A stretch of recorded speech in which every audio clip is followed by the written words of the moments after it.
분당고 2학년 내신을 맡게 된 고수민이라고 하고요. 저에 대한 소개는 일단 분당 지역에서 주로 강의를 많이 했어요. 분당 수지 쪽에서 제일 많이 했고 고등부 경력만 10년이 되는데 그중 절반 이상을 분당 지역에서 수업을 해왔습니다.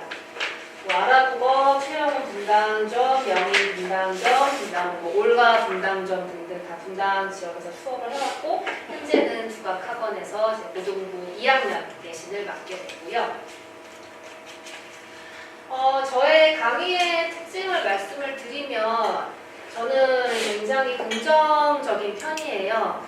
물론 아이들에게 필요에 따라 따끔한 매가 필요하기도 하지만 저는 제가 개인적으로 칭찬에 굉장히 약한 편이다 보니까 아이들도 칭찬을 많이 하고 많이 어르고 달래는 편인데 아이들에게 너는 할 수 있다, 잘할 수 있다라는 긍정의 힘을 많이 심어주는 스타일입니다. 수업의 특징이라고 한다면은 제가 제일 처음 초임 강사 때 저희 사수분께서 정말 디테일한 걸로 소문난 그 지역 안녕하세요. 네. 그 지역에서 1타 강사셨거든요. 그분에게 디테일함을 정말 잘 배웠던 것 같아요. 그래서 수업했을 때 제가 디테일함으로 많이 소문이 나있고요. 그 다음에 이거 두 번째 거는 아이들과의 케미에 따라 달라질 수 있는데 아이들이 안 받아주면 저도 그냥 수업만 하지만 아이들이 조금 반응이 있다라고 하면은 굉장히 재밌게 수업을 합니다. 제가 케미가 잘 맞을 경우에는 좀 다른 반 선생님들께서 국어 수업 정말 파이팅 넘치네 라고 하시고 저희는 항상 겨울에도 창문을 열어야 할 정도로 좀 아이들도 저도 열의가 넘치다 보니까 그런 수업을 많이 해왔어요. 그 다음에 저의 장점이 굉장히 객관적인 시각을 갖고 있습니다. 물론 저 자신에 대해서는 주관적이긴 하지만 타인에 대해서 볼 때 객관적인 시각을 많이 고수하다 보니까 상담을 많이 해주는 편인데 강의를 할 때도 이게 강점으로 발휘를 하더라고요. 그래서 아이들이 어떤 거를 지금 이해를 못했는지 그 아이의 인식에서 생각을 많이 하고 그 수준에서 관리, 수업, 지도를 많이 하다 보니까 아이들이 굉장히 쉽고 재밌게 잘 따라오는 편이고요. 그 다음에 저 정도 경력이 됐으면 당연히 자료는 많이 있겠지만 족보닷컴이나 나무 아카데미나 그렇게 자료의 출처는 다 한정이 돼 있어요. 거기서 특히나 분당고의 어떤 출제 기조에 맞는 자료를 엄선해서 아이들에게 필요한 것만 딱딱 제공할 수 있는 그런 틀을 가지고 있고요. 그 다음에 내신이라고 하는 게 암기도 중요합니다. 기본적인 특징은 물론 암기를 해야 하지만 단순한 암기가 아니라 이러이러하기 때문에 라는 배경 지식을 같이 끌고 오면서 사고력을 기르는 것 제가 굉장히 중요시해요. 결국 국어라고 하는 거는 논리, 사고, 추론이 굉장히 중요한 방향이기 때문에 그래서 내신 대비 때도 수능과 같이 갈 수 있는 사고력 증진의 수업을 중요시하고 있습니다. 저의 수업을 조금 더 자세하게 본다면은 우선 제 성격 자체가 굉장히 급하고 덤벙대요. 제가 스스로 그러다 보니까 오히려 무언가 준비를 하고 뭔가 꾸려나갈 때는 되게 꼼꼼히 할 수밖에 없어요. 안 그러면 제가 많이 놓치는 거 알기 때문에 수업 준비도 제가 학생의 입장이 되어서 철저하게 준비를 합니다. 이게 제 공부하는 노트인데요. 아이들에게 제공하는 것은 아니고 제 스스로 그 아이들의 시험 범위에 해당하는 작품을 연구를 하는 거예요. 그래서 핵심 내용은 이런 거고 이렇게 전달해야지 아이들에게 잘 전달되겠구나를 지금까지도 계속해서 하고 있습니다. 계속 연차가 쌓여가니까 속도는 빨라졌고 훨씬 더 공부하는 시간은 줄기는 했지만 그래도 다시 한번 작품에 대해 깊이 있게 이해를 해보고 어떻게 해야 전달력이 좋을지를 계속해서 준비를 하고 그 다음에 이 정리된 내용을 학생들에게 내신 초반에 같이 공유를 하고요. 그 다음에 이제 앞에 거는 핵심 정리였고요. 두 번째로는 제가 연구하는 지문 자료입니다. 지금 그 볼펜 색깔이 다른데요. 다른 이유는 제가 교수님이나 강사님, 그 다음에 연구진 분들의 다양한 문학 해석이 있어요. 그거를 다 하나하나 다양한 연구 사이트 출처를 뒤져가면서 같이 공부를 합니다. 그래서 이 교수님은 이렇게 해석을 하시고 이 연구원분은 이렇게 해석을 하시는가를 다 정리했기 때문에 그래서 이제 연구별로 색깔이 달라가고 이렇게 알록달록 한 거고요. 이렇게 철저하게 한 지문당 5번, 6번 연구를 한 다음에 그 다음에 수업에 들어가요. 그러니까 아이들에게는 최대한 완벽하게 분석된 수업을 제공하면서도 다양한 해석, 유연한 사고의 틀을 제공하기 위해 노력을 하고 있는 겁니다. 그 다음에 뭐 수업할 때 열정이 넘친다는 거를 보여드리고 싶지만 아무래도 사진이다 보니까 그게 드러나지는 않죠. 굉장히 이때 제가 신나있던 때인데 아이들과 규중 치료 쟁론기라고 하는 고전 작품에 대해서 수업을 할 때 좀 토의를 많이 했어요. 너희들은 이 부분에서 어떻게 생각하니? 이렇게 토의를 할 때 신나있던 장면이고요. 저는 판서를 좀 중요시해요. 아날로그하죠. 옛날 사람이다 보니까 제가 판서할 때 아이들에게 중요한 거는 꼭 같이 적어라. 너희가 듣고만 있는다고 해서 되는 게 아니라 어차피 수업 시간 끝나고 돌아섰을 때 다 휘발되기 때문에 다 내가 얘기하는 건 중요한 거니까 적어놔 라고 좀 강요를 많이 하는 편입니다. 그래서 아이들의 책이 최대한 빽빽하게 정리되어 있는 거를 선호를 하고요. 이렇게 수업이 끝나면 마지막에 핵심 내용 엄선해서 OX 또는 단답형으로 이렇게 정리를 해서 다시 한번 복습 마무리를 하고요. 이 내용들은 그 다음 수업 시간 수업 시작할 때 테스트를 봅니다.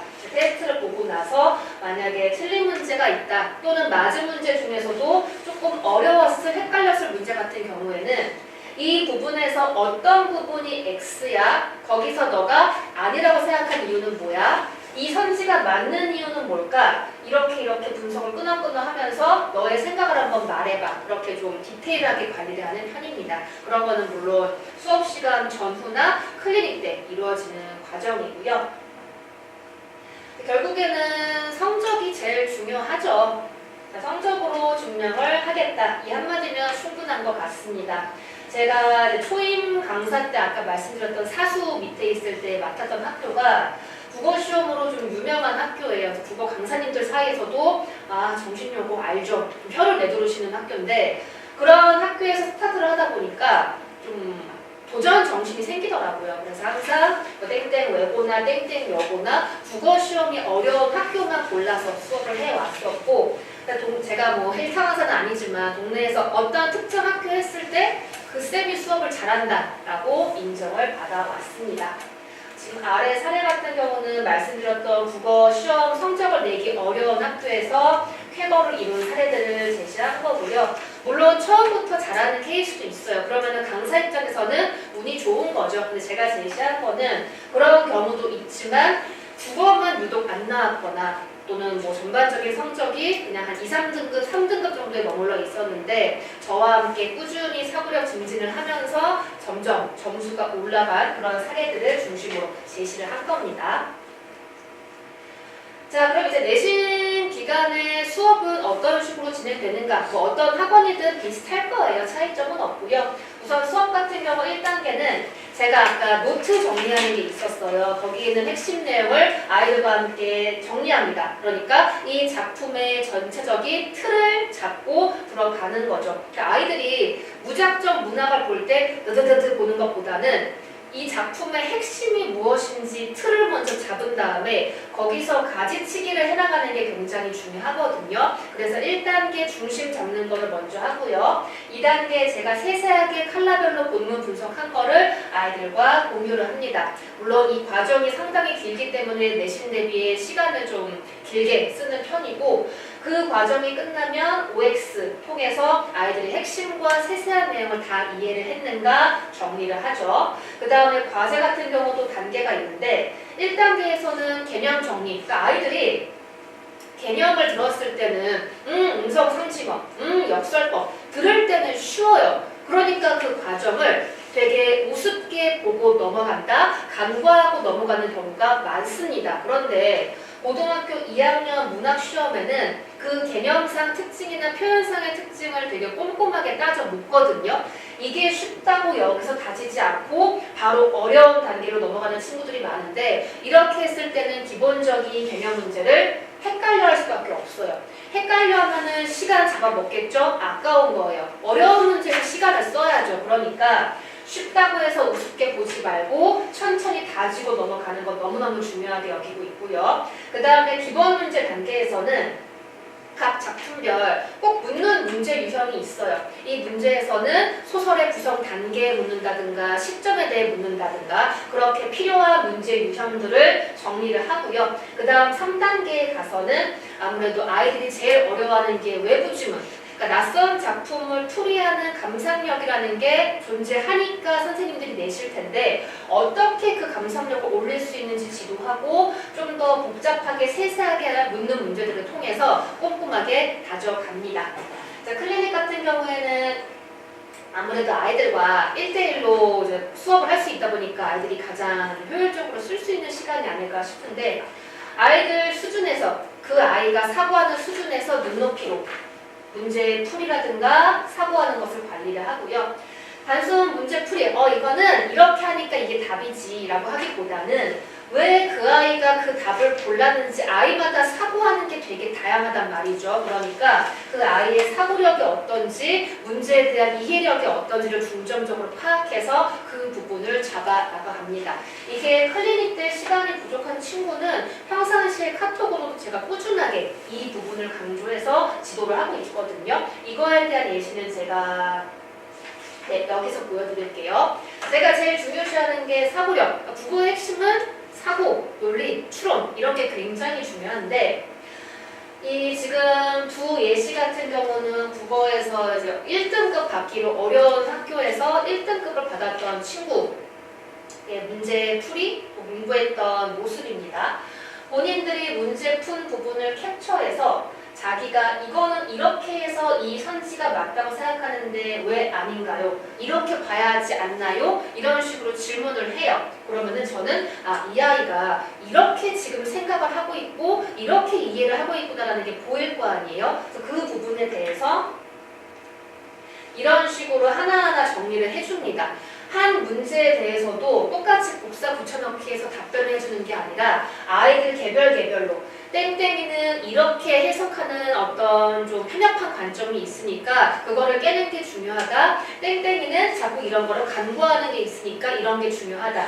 개별적으로 제가 맞춤 관리를 합니다. 체형 다이어트처럼 그렇게 관리한다고 생각하시면 돼요. 그래서 아이들에게 이 문제풀이를 할 때 제가 제일 중요시하는 거는 우선 오답 정리 꼼꼼히 하는 거는 당연히 다 고1부터 해왔을 거고요. 그 다음에는 너가 왜 그렇게 생각했는지 유독 어렵고 헷갈렸던 문제에는 이렇게 내가 사고 생각을 했다라는 걸 꼭 기록을 해놔라. 왜냐하면 국어라고 하는 게 수학처럼 문제 풀이 과정이 남는 게 아니잖아요. 문제 풀이 과정을 보면 선생님께서 이 아이가 여기서 공식을 잘못했구만, 산수를 잘못했구나만이 보이겠지만 국어는 그 과정이 안 보이거든요. 그러니까 그 과정을 꼭 기록해서 저랑 같이 바로 잡아가는 게 너무너무 중요합니다. 그것을 제가 엄청나게 강조를 해요. 그렇게 해서 이렇게 카톡은 24시간 어떤 선생님이나 열려 있으니까 제가 그냥 굳이 따로 자세하게 말씀을 드리지 않고요.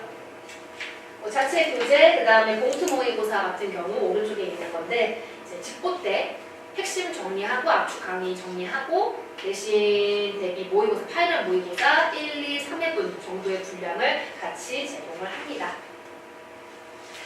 자, 그럼 이제 분당고의 특징을 한번 저희가 같이 보도록 할게요. 2학년 1학기 문학 같은 경우는 천재의 정, 가장 많이 쓰는 문학 교과서 중에 하나고요. 그 다음에 부교재로 EBS에 있는 작품들을 같이 출제하고 있습니다.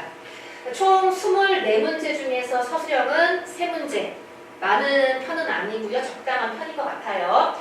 자, 외부 지문의 유형이 다른 학교에 비해서 조금 더 비중은 많은 편입니다. 자, 그리고 아이들이 가장 헷갈려하는 유형이 있는 대로 고르시오. 그게 예를 들어서 각 산지별로 기역, 디귿, 비읍 2개씩 짝지어 있으면은 조금 그나마 찍기라도 할 텐데 그렇게 돼 있지가 않다 보니까 와 정말 세세하게 본문에 대해 이해하는 게 필요하다라고 하는 게 특징입니다. 그럼 다시 기출 문제로 한번 보도록 할게요.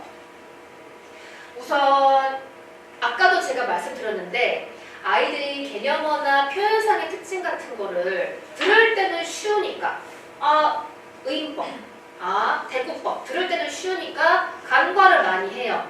그런데 이렇게 표현상의 특징을 가지고서 세세하게 묻는 문제가 많이 나오는 편이기 때문에 그거를 좀 잘 숙지하는 게 중요합니다. 그러니까 음성 상징어가 정확하게 의성어와 의태어까지 있고 걔네가 어떤 역할을 하는지 기능까지 그 다음에 또는 본문 자체에 특정한 음보라고 하는 거를 우리가 낯선 작품에서도 여기에 삼음보의 율격이 있네 라고 하는 것을 끄집어낼 수 있는 게 필요하고 또는 어떤 특정한 종결 어미를 반복했을 때 화자의 태도가 어떻게 나오는지 되게 디테일하게 물어보고 있죠. 그러니까 표현상의 특징이 어떠한지 개념어가 어떠한지 그거로 인한 효과가 어떠한지를 잘 이해하면서 암기를 해나가면 됩니다. 그 다음에 이제 우측에 있는 문제는 저희가 이제 외적 준거를 활용한다라고 해서 수능에 많이 나오는 문제 유형입니다. 지금 보기 1에 외적 준거가 나와 있고요. 소설에 대한 어떤 정보가 그 시에 대한 정보가 나와 있어요. 이거를 일단 제가 항상 문학 수업을 할 때 배경 지식을 많이 얘기하는데 그것도 좀 웬만하면은 정리해서 필기하게끔 하거든요. 그 스토리, 배경 지식을 이해하고 그 다음에 이제 고전시를 공부를 하면은 훨씬 더 이해가 쉬워요. 이게 그 시에 대한 배경 지식이거든요. 미리 어느 정도 알고 있었다면은 천천히 세세하게 이게 무슨 얘기야 그 당시에 어쨌어 하면서 보지 않고 조금 더 빠르게 속독을 할 수 있었겠죠. 어쨌든 이 보기 1이라고 하는 외적인 근거를 통해서 출제자가 요구하는 게 무엇인지 핵심을 잘 파악하고 그 다음에 이제 보기 2에서 맞는 유형을 고르는 겁니다. 자, 지금 이 문제 유형 있는 대로 고르시오라고 해서 선지가 다양하게 구성이 되어 있죠. 지금 기역부터 비읍까지 총 6개의 보기로 구성이 되어 있고 여기서 헷갈리지 않게끔 잘 공부를 해야 돼요. 그럴듯한 선지들로 지금 함정을 많이 냈거든요. 그러니까 예를 들어서 지금 주사라고 하는 게 수군, 해군의 어떤 지휘부, 군인이거든요. 으로서의 충성심이 나옵니다. 그렇지만 백성과 부하에 대한 측은함, 얘는 안타까워하는 건 나오지 않는데 지금 이 작품 같은 경우는 선상칸이라고 해서 굉장히 긴 작품이에요. 이게 뒤에 나오는데 다음 페이지 우측에 있는 지문이거든요. 그러니까 지금 분당고의 어떠한 출제 경향 중 하나가 외부 지문이 나오는데 굉장히 낯설고 아이들이 어려워할 수 있는 고전 시가가 나온다는 거예요.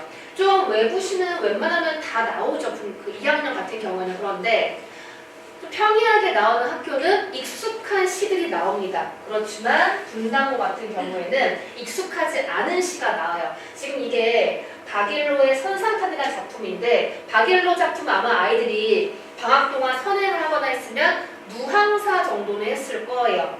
선상탄은 미리 다루는 작품이 아닌 편에 속하기 때문에 아마 이렇게 전문을 다 아는 친구는 없을 겁니다. 지금 전문이 나와 있죠. 이게 엄청 긴 길인데 물론 중력도 됐지만 이거를 다 이해를 해야 하니까 얼마나 힘들겠어요. 그래서 이 본문에서 나와 있는 디테일을 다시 앞 페이지에 나와 있는 이 3번 문제 보기 2에서 제시하고 있는 겁니다. 그러니까 본문 전체에 대해 해석만 하고 끝날 게 아니라 작가의 화자의 태도가 어떠한지, 그 다음에 그 가치관이 어떠한지, 행동이 어떠한지 등등을 세세하게 파악을 해야 하는 거죠.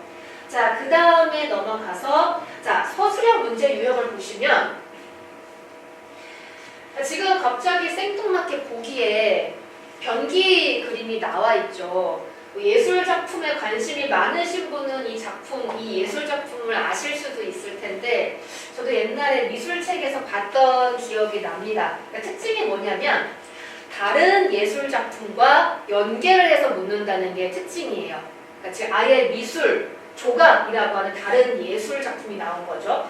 보기에는 이 예술 작품에 대한 해석이 나와 있습니다. 지금 얘랑 같이 묶은 거는 수필 작품인데 그 수필 작품에서 예술이라고 하는 게 전도됐다, 전복이 되었다라는 특징에 대해 얘기를 해요.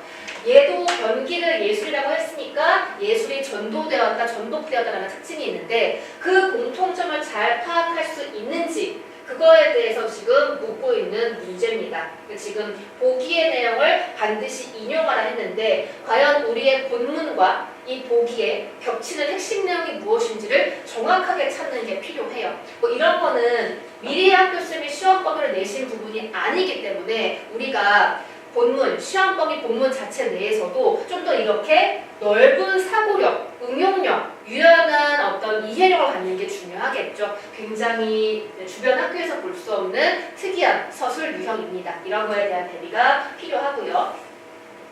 자, 우측은 아까 말씀드렸던 외부 시가 나오는데 굉장히 낯설고 어려운 고전 시가가 나올 수 있으니 이런 거에 대한 대비가 필요하다. 고전 시가가 처음에는 굉장히 어렵고 머리가 아프지만 읽다 보면은 패턴이 있는 게 되게 다행인 유형이거든요. 그러니까 얼른 우리가 고전 시가의 패턴을 익히는 게 중요합니다. 패턴이라고 하는 게 유교적인 충성심을 얘기를 하든가 아니면 자연 좋아요, 자연 친화를 얘기하든가 그런 자기 삶에 대해서 힘들어요, 징징대든가 그런 틀이 있거든요. 그런 거를 숙지를 하면은 어느 정도 읽고 나서 얘는 자연 좋아라고 하는 신에 그렇게 방향을 잡아갈 수 있으니까 크게 문제가 되지 않게 될 때가 분명히 올 겁니다.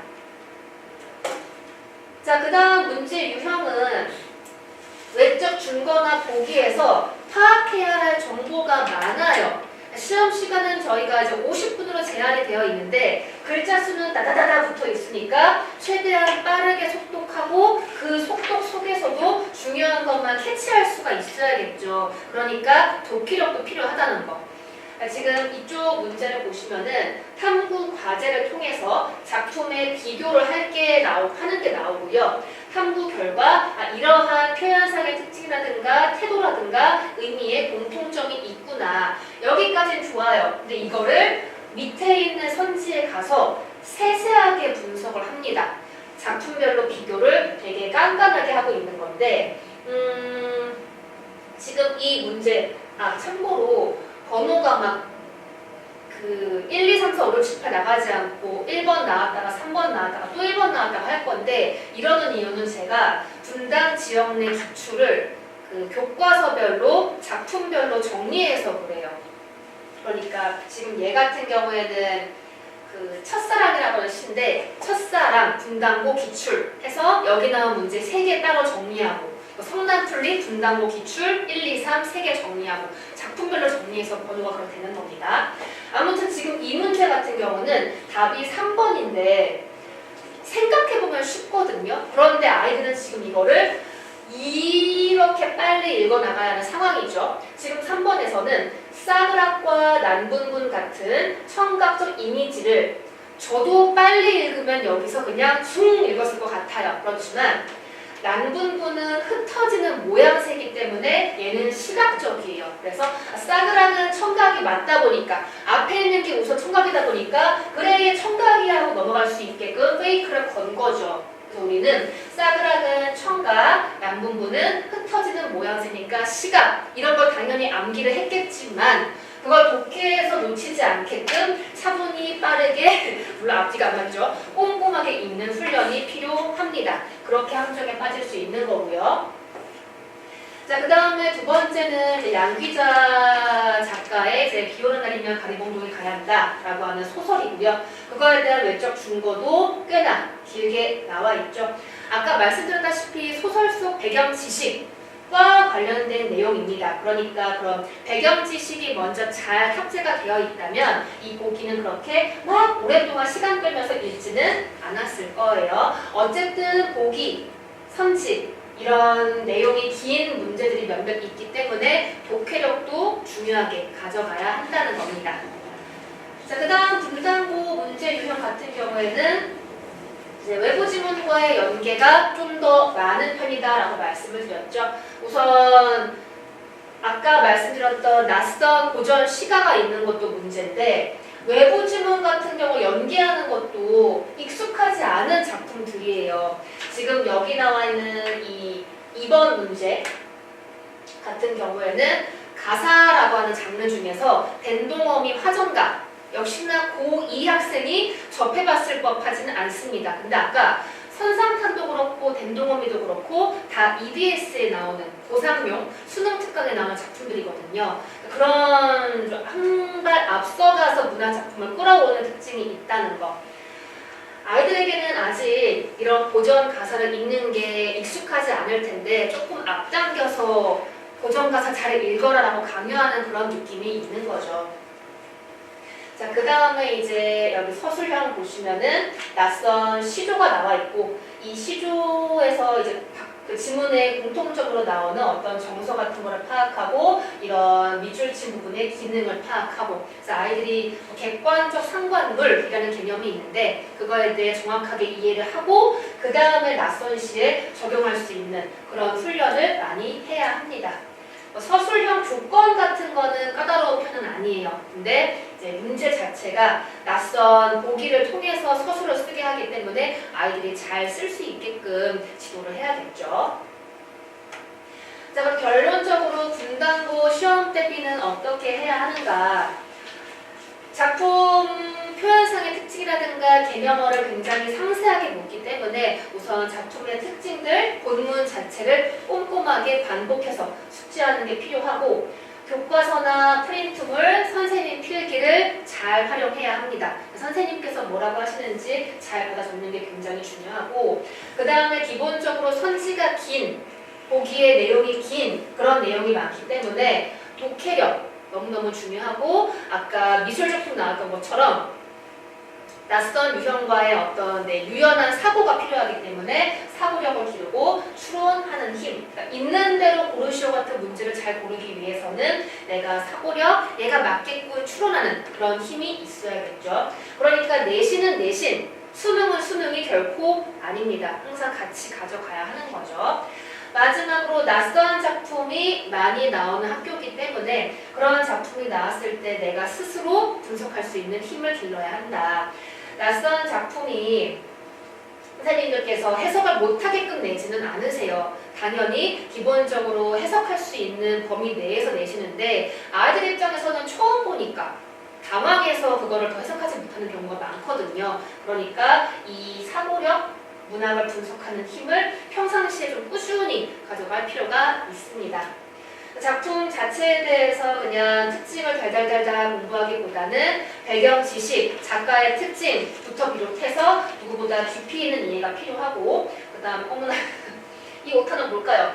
학교별로 필수 문제 유형, 분당고는 있는 대로 고르시오. 그 다음에 낯선 외부 지문과의 연계, 표현상의 특징 같은 필수 문제 유형들을 숙지. 그게 지금 글자가 겹쳐 있네요. 마지막에는 문제 풀이를 통해서 내가 알고 있는 내용들을 잘 적용할 수 있는지 그런 훈련을 잘 가져놓을 필요가 있습니다. 이렇게 해서 분당고 내신은 대비를 하게 되고요. 이거는 그냥 제가 아이들과의 케미가 좋아서 아이들이 하는 거 보러 가기도 하고 아이들과 밥도 먹기도 하고 아이들이랑 코노를 가기도 하는데 결국 제가 국어라는 과목을 좋아하고 또 가르치는 걸 좋아하니까 이해를 하겠죠. 그래서 학창시절에도 항상 보면은 국어나 영어나 사회 같은 걸 제가 워낙 잘해서 아이들이 질문하러 많이 오고 제가 거기서 설명을 해줄 때 되게 큰 보람을 느끼더라고요.